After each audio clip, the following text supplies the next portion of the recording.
The Russian war economy is not doing so well, but it seems like there is an attritional race on. Will the Russian war machine collapse before the will and resolve of Ukraine's allies to support it for a comprehensive victory?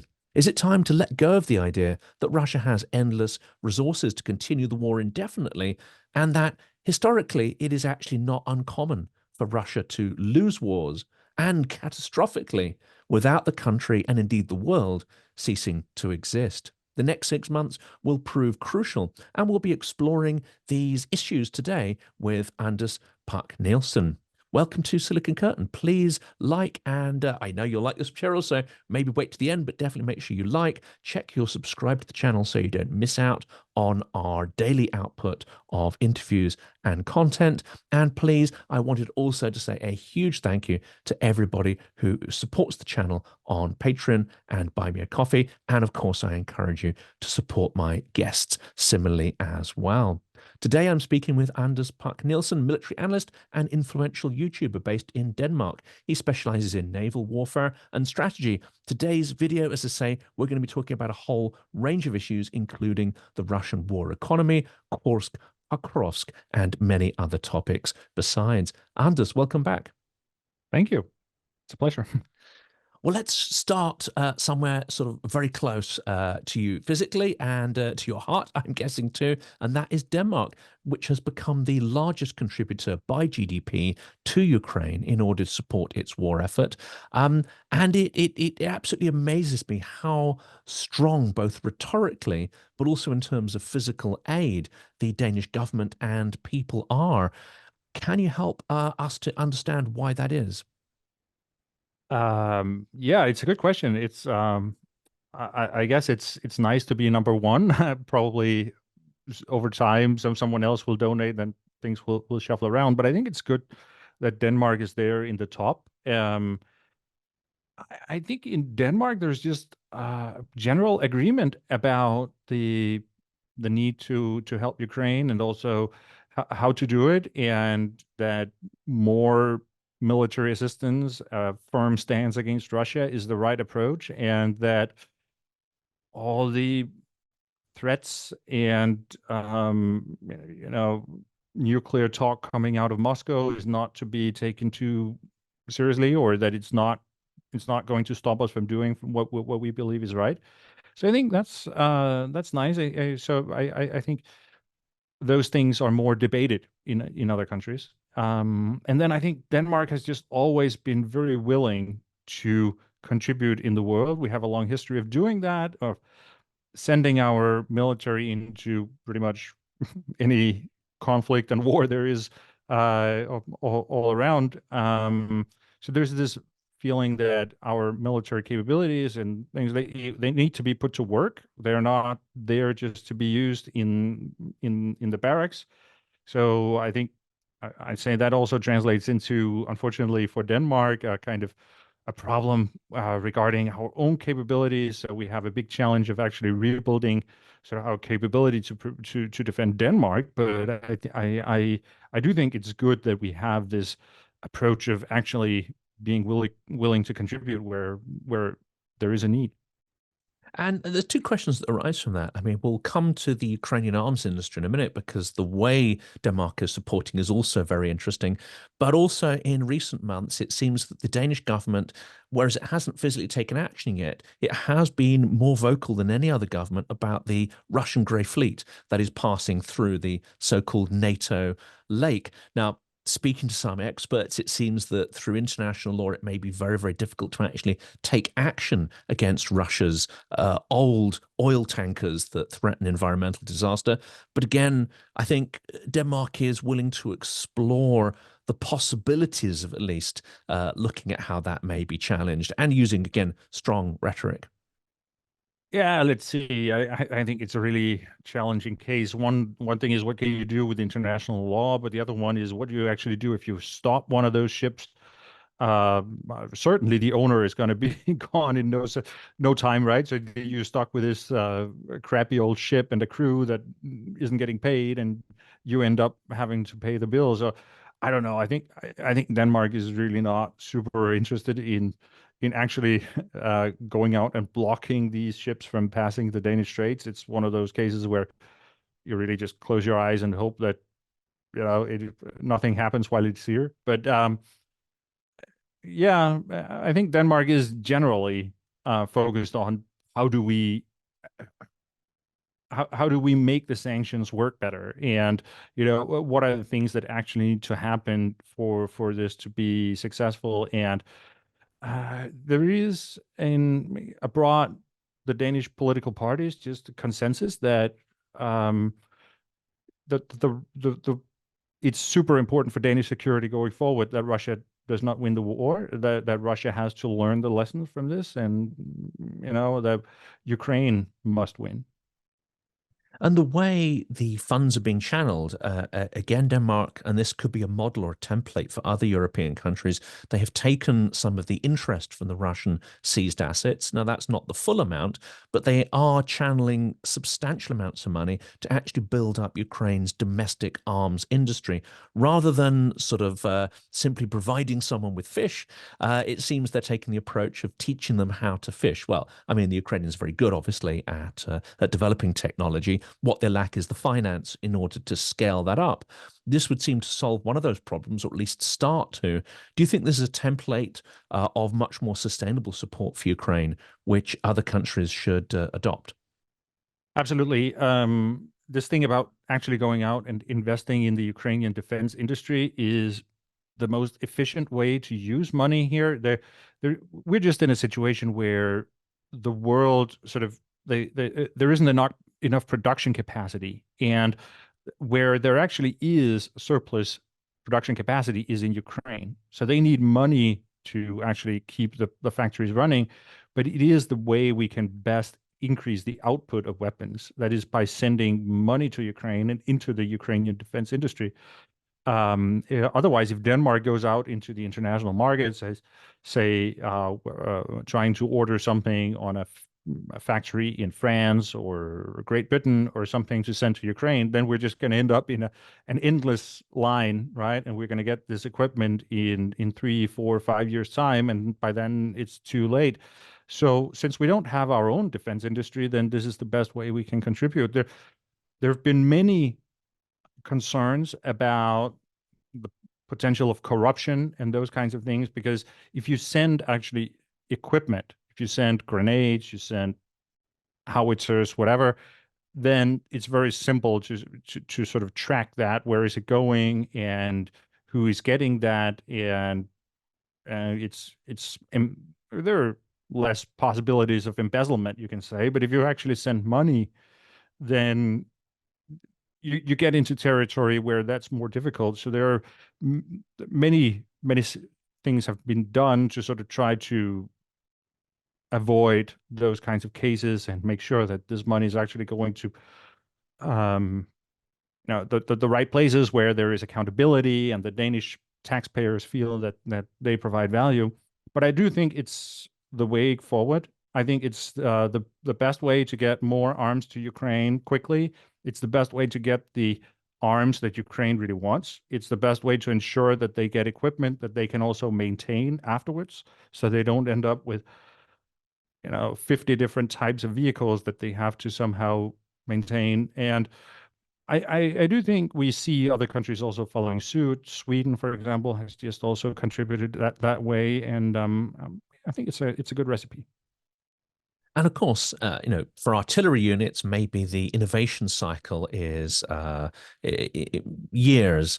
In terms of drones, the innovation cycle is weeks and months now. And if the unit cost of those is too high, you cannot get that kind of innovation cycle going.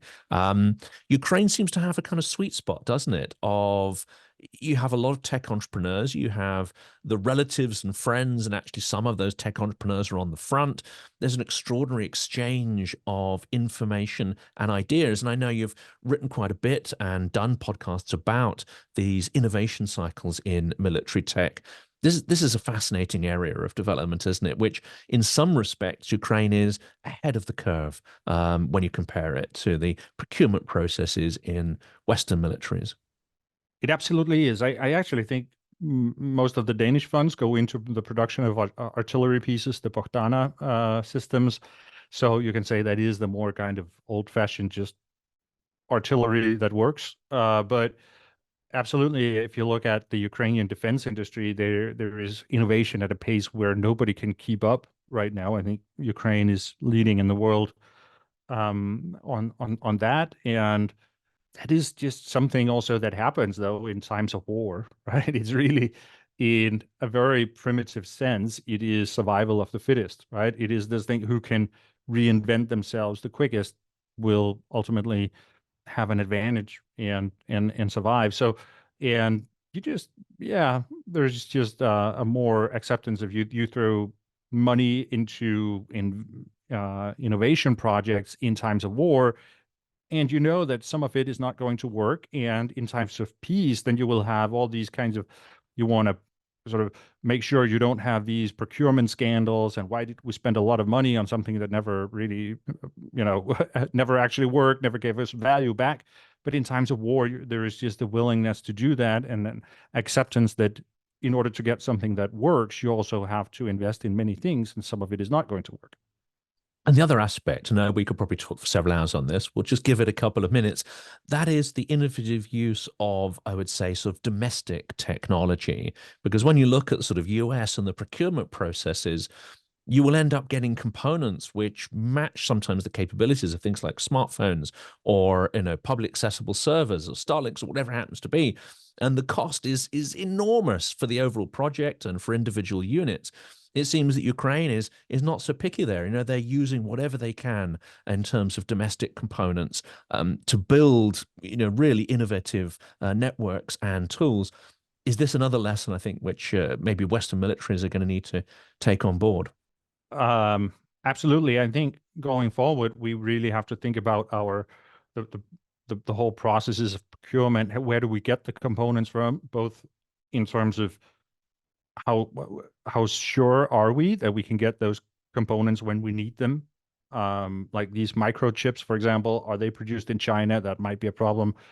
But I also just think about the political aspect of it. I think we're seeing probably something along like of that right now with the debate about long-range weapons and what is Ukraine allowed to do. And we see the British government clearly wanting to give this permission to use storm shadows to hit inside of Russia, and apparently probably some kind of thing inside of that missile appears to be produced in the United States. So we end up with a veto in Washington. And, these are things we have to think about in the future. Where do these components come from? And are we truly, independent? Do we have the sovereignty to decide how these components are used? And, this war has really opened our eyes, I think, to seeing the problems about all these things being too entangled. So let's not even mention Swiss artillery for Leopards that cannot be used in combat, which is fairly nonsensical. But we'll move on from that and leave the Swiss out of it. Let's turn to the Russian war economy, because this is another interesting point of inflection here. I think there is still, amongst many analysts and media, I still see these narratives that Russian resources are endlessly infinite, that Russian manpower is so much greater than Ukraine. There's no way Ukraine could fight against that. There's this sort of strange impression that somehow whatever you throw at Russia, it will be able to just ride it out. However, if you listen to, as I know you do, some of the sort of diaspora opposition economists, they paint an absolutely dire picture of the Russian war economy. The idea, in fact, that war production is the only thing potentially holding the economy together, and their sort of sovereign funds, their reserve funds, are really coming to the end of that. Potentially, they're sitting on nascent hyperinflation, just about managing to keep a lid on it. I mean, what's your impression here? Is the economy divorced from the war economy, or are we overestimating how infinite Russia's capability to mete out aggression is? the way I see it, it's deeply unhealthy, the Russian economy. And it's just also, you can say the Russians were very good at saving up before the war. So they had huge savings that they can use now to produce things. But as you know, any economist will say, you can't just throw billions and billions of rubles, dollars, whatever, into society year after year and then assume that things will continue to be okay. It's basically equivalent to just printing more money, right? It doesn't create more resources, it just creates inflation. And I think that's what we're beginning to see now, that these massive investments the Russians are making in defense production, it is really fueling the economy in a way that is actually for many Russians good for a couple of years because they get more money, but then suddenly things start to overheat. We see the inflation suddenly running crazy, and um, we are probably also going to get to a point where the way the Russians are manning the army will not work anymore. This thing about it's basically a merchant army, you can say. It's mercenaries. They recruit by having huge bonuses, huge wages. You earn ridiculous amounts of money fighting for the Russian army in Ukraine. And this means that many people experience, or many families experience, that suddenly they get a lot of money, they are wealthier, the society is more equal than before, but it's not a sustainable way to keep producing new soldiers, keep the Russian army going. And eventually they will have to find other ways of pulling people into the military. We will see them at some point probably having to go through the process of another wave of mobilization. And these people who are mobilized, they will just be pulled into the Russian army without getting all these bonuses, without getting all these high salaries. And then suddenly some of that dynamic where people feel that the economy is going great, it's going to turn, right? People are just going to feel the negative sides of this, and it will be interesting to watch. And also, one thing I think is really important is to understand that the Russian war economy right now is working because they have huge stockpiles of old equipment that they inherited from the Soviet Union that they can refurbish and send to the front line. So the the way they don't produce all the new tanks from scratch. Most of them are things they have taken from the stockpiles. They have invested a bit in it, and then it's sent to the front line, and that's just a lot easier than producing brand new stuff. So the Russian war economy has demonstrated that it works as long as they have this reserve of military equipment that they can refurbish and then send to the front line. But the moment we run into empty stockpiles, which will happen within, the bottlenecks will really start to materialize within the next year, then for different equipment types, there just is nothing left in the stockpiles. Then they will have to produce it all from scratch. And I don't see how the Russian war economy will be able to do that at the pace that they are losing equipment currently in Ukraine. So the way I see it, the Russian war economy really is struggling to keep up, and there are some very negative trends that will materialize within the next year or two.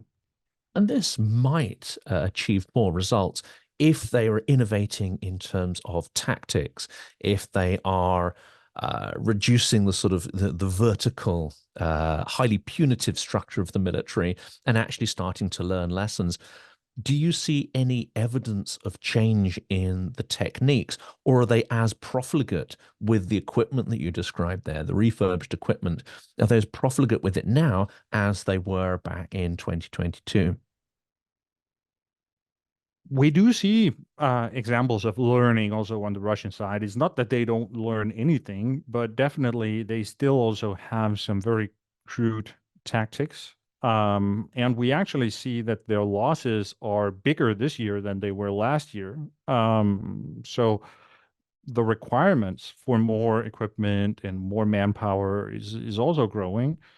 I think it's going to be really difficult for them to do anything about that while the war is going on. And there are so many things in the Russian command structure that are unhealthy, beginning from the lowest levels where they have these um, people coming into the army who don't really have a lot of military experience. They don't have a lot of military training. Many of them are also rather old for a soldier. And then up through the command chain, where you just have very unhealthy incentives for the commanders to produce results, to demonstrate that they can move forward all the time, that, it doesn't matter really if whatever attack they're doing on some village makes sense in a broader perspective. The important thing is just that they can report up that they fulfilled their task, they actually moved forward, and then they are being rewarded for that. So it's just many different things in the Russian command system. Then of course in the top you have really really bad problems with corruption also. And I don't think they will be able to really change that while the war is going on. They might be able to do that after the war. I think that's one of the dangers that are, analytical dangers, you can say, that are sort of waiting for us out there in the horizon. That once this war is over and people have this very not high regard for the capabilities of the Russian army, that we just expect them to continue to not be able to do these things. But nothing can really spark innovation like a military defeat, right? And we should probably expect that they will fix some of these problems once the war is over. But while it's going on, I think it's going to be very difficult. And of course, they've retooled their economy and to an extent, society to tolerate huge expenditure on the military. We don't know the full amount, but it could be approaching 30 to 40% of GDP at this point. That maybe links into what you said there. The war finishes, they start learning the lessons, but if they carry on military spending at that rate, even on a greatly reduced economy, that is a huge investment in the capability to inflict aggression. Yeah, that's true. It's 30 to 40% of public spending, though. That's not quite the same as GDP. I think we're roughly at around 8% of GDP right now, and it's also growing, but and it's still a very significant amount. And I also think when there is all this talk about how the Russian economy is doing great, we have to acknowledge that uh, the growth is driven by the war. It's driven by all these investments in the defense industry, but it's not just that more money is coming and everything else is staying the same. There's also redistribution going on. So people inside of Russia can experience that there are significant cuts on things like education, health, and those things. But um, we don't know how long the Russian economy will be able to continue at this pace. But I think uh, if we take the rising inflation and the problem they have with a manpower shortage, and we combine that with the fact that over the next year, the stockpiles of old equipment that they can repurpose are going to start run empty, then I think it's pretty clear that it is going to decline the capability of the Russian army, and then the discussion is how quickly is that. But I think once the war is over, that's my guess. I think we will look back at the war and say that the spring of 2024 was the peak of Russian strength, and that time just before the Americans finally approved the assistance package and Western aid again started,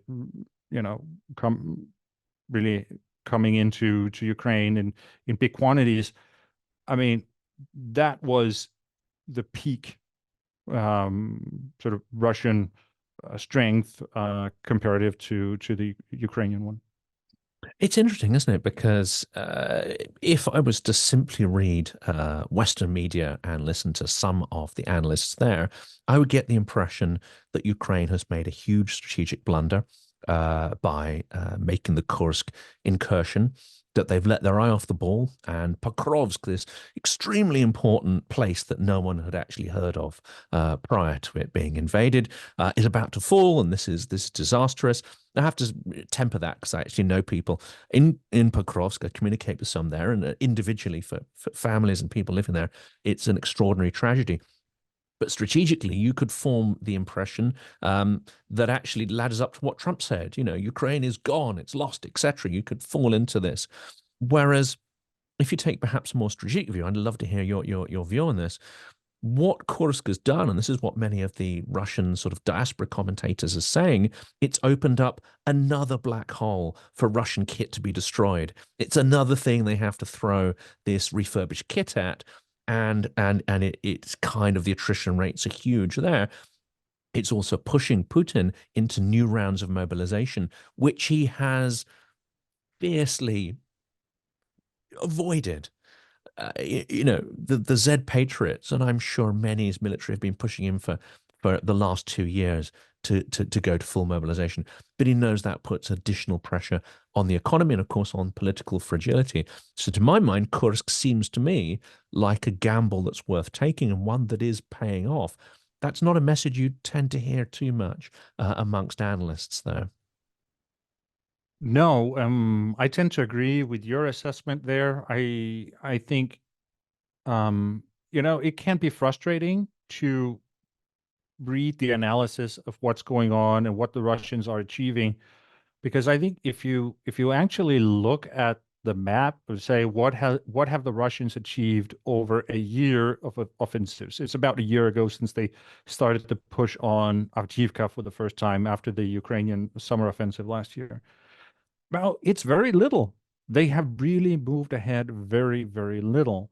And um, I, I think, what we have been talking about for all that year as well, until at least the Kursk incursion, was that Ukraine would be fighting a defensive fight with the goal of stabilizing their own sort of supplies, their own manning system, and just trying to focus on attrition of the Russian forces. And that process involves moving backward.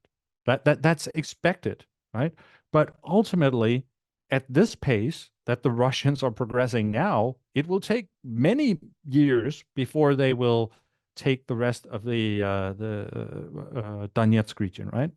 And ultimately, the way that wars are won is by eliminating the enemy's ability to continue fighting. And if Russia takes Pokrovsk, but the Ukrainian army is still there and can still fight, then that doesn't really change all that much for the course of the war. So obviously, it's not good for Ukraine to lose these things, but I think it's important to see that the Ukrainians really don't see the war being determined in Donetsk. The Ukrainian vision of victory is to move the war into Russia. And that is the process that is going to force Putin to give concessions to ultimately leave Ukraine. And Mhm. and that means that if Ukraine has 14 new brigades, they're not going to send them to Donetsk. They're going to try to see how few soldiers can we sort of hold the line with, and then how can we use the rest for something that is more strategically valuable. And I think Kursk is a good example of that.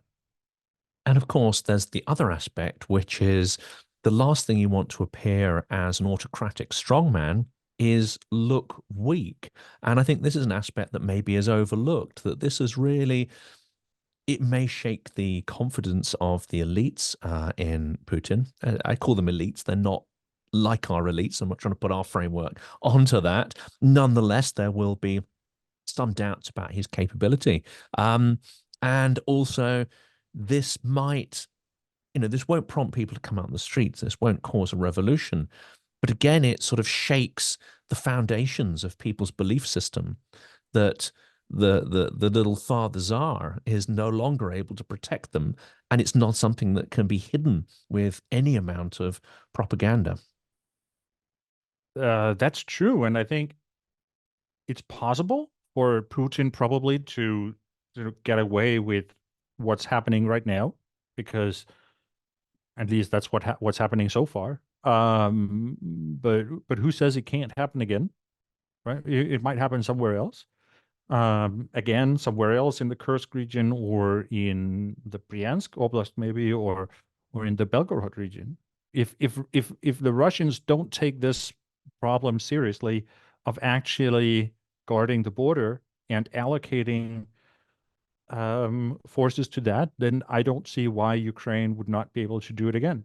And I'm not sure that, the political pressure that it's one thing for Putin to sort of live with this and say, okay, it happened once, but if it happens again, like the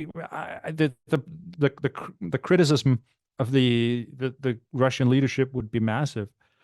Um, so I think it's working on several levels. There is, of course, this thing about humiliating Putin and trying to sort of undermine his legitimacy as president of Russia. That's one thing, but there's also the thing of forcing the Russians to allocate soldiers to this. I don't think the Ukrainians are going anywhere. I think they're taking in because they really want the Russians to fight for it. Um, and then uh, there is also the thing about if they can hold on to this, then that might be that is something that will can prove incredibly valuable once we get to negotiations, maybe at some point. It's a huge problem, you can say, right now for the Americans, with Donald Trump talking about how he will make peace in Ukraine and in no time, and how they're just going to freeze the front line and say that's the new international border. Well, what do you do about the Kursk region, right? And so I think it just also plays political roles in that. So I long story short, I agree with your assessment. I think if we look at what has happened over the last couple of months, then Ukraine has made strategic progress by taking this step in Kursk. It makes a strategic difference. It sets a new direction for the war that they have done this. And the progress that the Russians are making in Donetsk, it's not nearly as significant, even though it gets a lot of attention in the media, and you will see these assessments that everything is about to fall. And of course, again, I think many people, and this is understandable, we overlay our frameworks onto Russia, which is a very different place on many different levels. We assume that things like opposition will work in a similar fashion, and that processes and events will follow similar courses to ones that we'd anticipate in our own country, and nothing could be further from the truth. And in that respect, the reaction of Putin, indeed the reaction of many ordinary people, as it seems in Moscow, to the Kursk incursion is mild concern but general indifference, because it's almost a different country. It's far, far away, doesn't concern them or their livelihoods, and Russian propaganda has chosen to completely downplay it. It's an extraordinary spectacle to see this playing out. That's true, but I think also in Russia in general, people are very willing to cooperate with the authorities on this story because they don't want to deal with these things. So if the government wants to downplay this, then people are willing to play along. Um, and I think that's one of the reasons why the Putin regime is able to get away with so many things that people just. It's not just that people don't know what's going on; it's that they really actively are trying to avoid knowing what's going on. Um, and that's why I think there is a lot of talk about the need for Russian mobilization. I think that's a step that it's really in Ukraine's interest to push Putin into making this step. It will be another step of escalation in the war, but the war is in a general process of escalation. Just now, there is a war in the Kursk region. There was not a war in the Kursk region 2 months ago, right? It is escalating. It is spreading to new areas. We see Ukrainian massive airstrikes deep into Russia. We did not see that, going back 6 months ago, or like it's just a different scale now. So I think that the war is going through different steps of escalation, and one of those steps of escalation will be that Putin will have to announce some level of mobilization, and when that happens, then it will be very difficult for ordinary Russians to say that this has nothing to do with me, right? But until that happens, I actually think many Russians will be happy to just buy whatever explanation they are giving, so that they can just carry on their lives. And it seems to me, and this is a conversation I had with General Ben Hodges, right, in the 6th month of the war, and this was the idea that Putin really only has one strategy, and that is to retain escalation dominance, and that only works if your adversary fears you.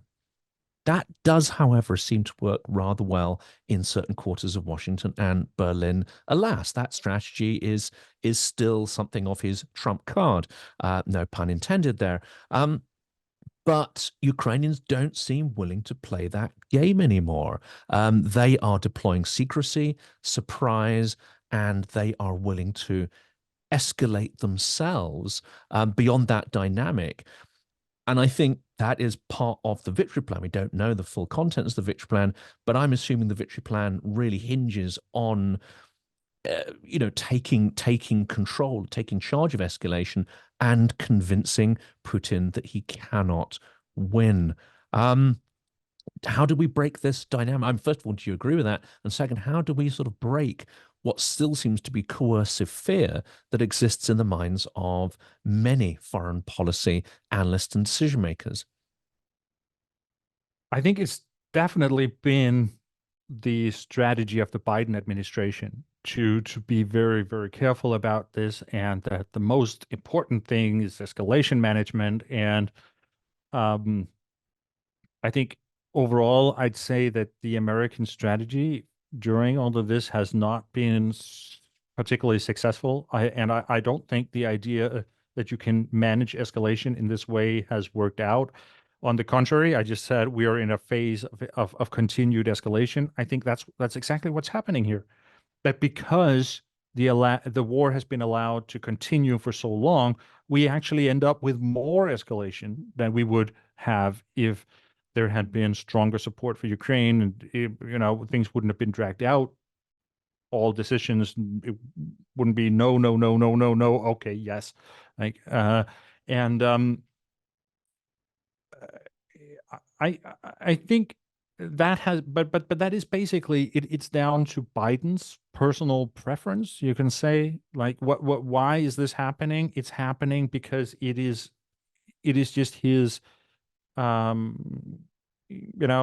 he sees the world, that we grown up with the Soviet Union and this power play between the United States and the Soviet Union. Maybe that's what's holding him back now, why he's so concerned about the potential of Russian escalation. Um, we really don't know what the strategy is for either of the two presidential candidates right now. So we will be in just 5 weeks from now. There will be a new reality. We will have to learn what is what do these people want to do. The thing is, we have an idea that maybe Harris will be more supportive of Ukraine. I think everyone agrees that that's probably the case, but will she be more bold? I don't know. Will she continue this process of um, escalation management? I don't know. And so it's really, but I think until we have some kind of certainty about the line of a new U.S. president, then I don't think there's a lot happening. Then I think we're now, also going into the mud season in Ukraine. I think things are going to start slowing down, and the situation we have now is probably more or less going to be also what we will have going into the winter, and then there will be we will have new political ideas about where is the United States going with this.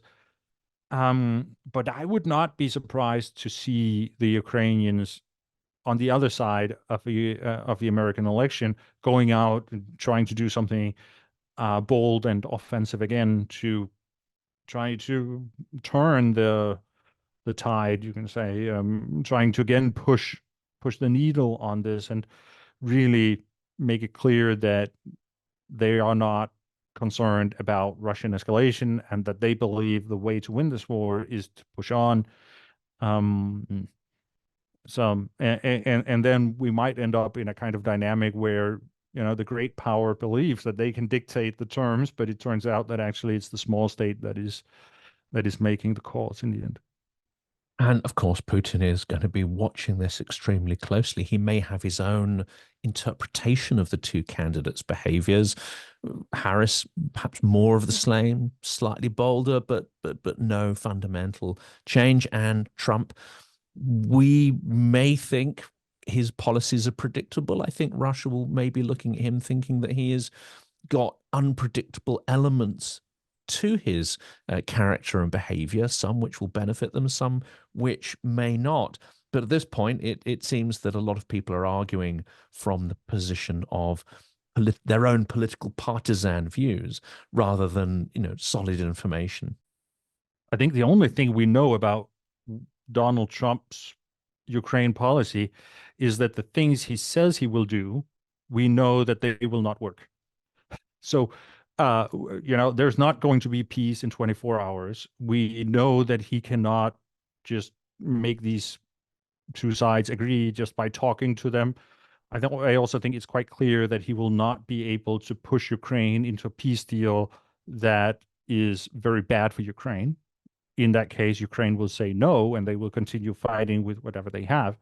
So, where we end up here is that we ultimately don't know how Donald Trump will behave as president. We just know that whatever he says right now, it's that is not going to materialize. So, and then what will he do then? That's who knows. Well, we're only got one or two areas to have a little look at, and I think one of the things you've written very interestingly about recently is why NATO is not responding more forcefully to Russian provocations and hybrid attacks. And I would have thought that if they're losing on the battlefield, then actually their focus on hybrid and sort of disinformation, information-based warfare, that itself will escalate. They will seek to project aggression wherever they can. And actually, they've been rather effective at information warfare, as well as sabotage and even assassination and these kind of things. Now, surely NATO is monitoring this in great detail. Why, however, are our governments and NATO seemingly wanting to keep a lid on this and perhaps even underplay its significance? I think from the beginning of the full-scale invasion, the policy of NATO has been that we don't want the war to spread out from Ukraine. So we want to contain the war to where it is, and that if Russia does something, hybrid warfare, sabotage, those kinds of things, then the standard response is not to do anything that can make this into a big case or a big deal, just to tone it down, just more or less pretend things didn't happen in that, and just make sure that it doesn't get into a big story in the media. We have to understand that these things that Russia does, sabotage, airspace violations with drones, those kinds of things, it's mostly information operations. It's something they do because they want to influence the debate that is going on in into Western societies. They want us to feel the consequences. They want us to be afraid that of escalation and those things.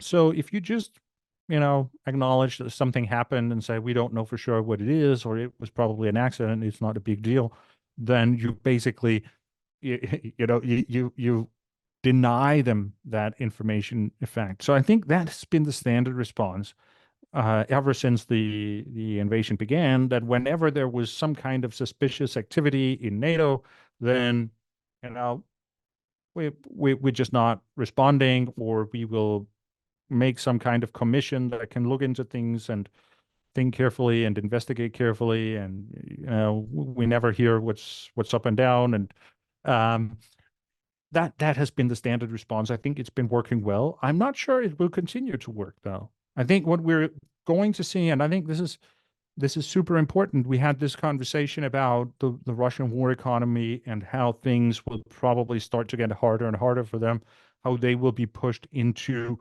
making steps of escalation they don't want to make, like a new round of mobilization.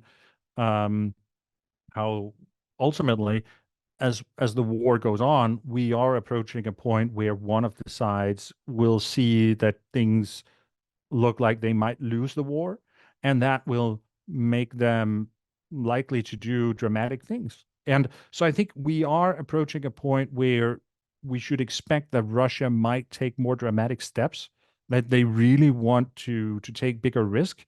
And that might make it impossible for us to keep on pretending that all this hybrid attacks and that it's not true, or that it's not a big deal. So, but I think it's been working okay for the Western countries so far, to do that. Well, the last question here, and this is more of an abstract one. I try to avoid too much sort of theorizing, but I think this is one of the fundamentals here that perhaps we haven't quite realized or haven't enabled in our strategy, and that is that Putin must feel not only that the war is unwinnable, but the cost to him personally is beyond a price he's willing to pay, and additionally, the pain and discomfort of the war to the population, especially the urban population of Russia, needs to reach a point where they're no longer satisfied. And you mentioned something very interesting earlier, that actually there's a lot of people who are actually benefiting from the war economy. They are temporarily richer, potentially, as a result of it. And the regime has allowed them to carry on living their lives, going to parks, restaurants, museums, whatever it is. It's allowed them to pretend the war has nothing to do with them. Until this fiction is challenged, I fear Russia will carry on. Putin will carry on doing what he's doing. I think so too, and I think the Russians also still believe that the presidential election in the United States might be what they need to get the upper hand again. Um, so it will be very interesting to see what happens if it becomes clear that that doesn't work, or um, then it might start dawning on them that things could actually end up badly. But really, the Putin's, yeah, throughout his entire reign in Russia, the standard reaction to all bad news has just been to kick the can down the road, and then something happens and the problem goes away eventually. I think this time he's out in something where that will not work. But I think he still believes that it will. And that's why we keep on going. And I also think his belief in Russian greatness is so big that just the idea that Russia could lose this war, it just seems crazy to him, right? So I think we're still in a place where these things have not really, this idea has not come home to the Russian leadership yet. Um, but as the war continues, if Ukraine can stay in the war, then it will get harder and harder for Russia to uphold the war economy, to keep on making progress. Eventually, they, I think we are getting closer to a point where the Russian offensive will culminate effectively in the Donetsk region. It's going to be really interesting to see how they respond to that. The moment they can't actually report on progress anywhere anymore, um, it might be a kind of period of reckoning both for Putin, but also for this mercenary army that they have built. Yeah, it's and when that happens, that's where I think we should expect them to start taking risks that they weren't willing to take before. And we're not there yet. This may well drag out for some considerable time, unfortunately. Anders, it's always a tremendous thrill to have you on the channel and a huge pleasure. I know the audience share that and massively appreciate your insights as well, and the sort of the very thoughtful sort of process of expressing them, and sheer amount of work I know you put into to thinking about these issues and formulating the response. Thank you so much for coming back on Silicon Curtain. Well, always a pleasure.